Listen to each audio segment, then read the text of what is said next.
The construction industry is weathering a perfect storm of building materials shortages and soaring prices. Tradespeople say they are choosing between difficult conversations with customers or losing earnings due to the pandemic and Brexit. Here's Brandon Cook. It's becoming a real concern at the moment is the lack of availability of materials that we once considered to be off the shelf. Getting the work done, it requires expertise, the correct tools and, crucially, the right materials. But after a year of pandemic disruption, building essentials are getting pricier and harder to find.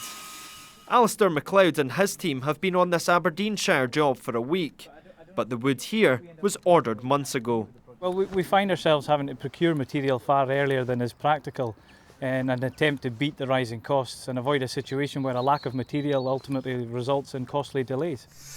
The supply issues are such that many builders are ordering their materials months in advance, and by the time that job comes around, prices are usually up, leaving either a really awkward conversation with customers or taking a big hit on their earnings. Industry experts say the price of timber has more than doubled over the past year. In some cases, it's up by 80%.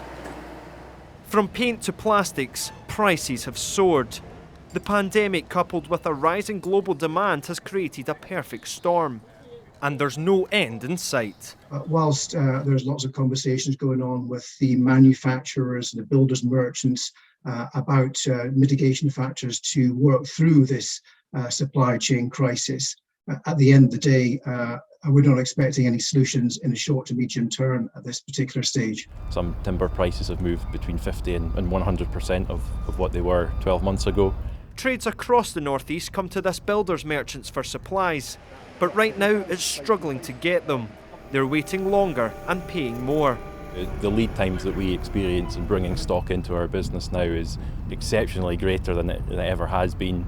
The example of timber is that we previously would have received timber in 5 days, and we now wait for up to 12 weeks.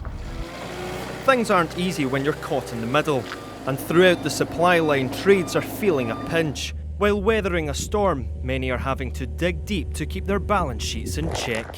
Brandon Cook, STV News.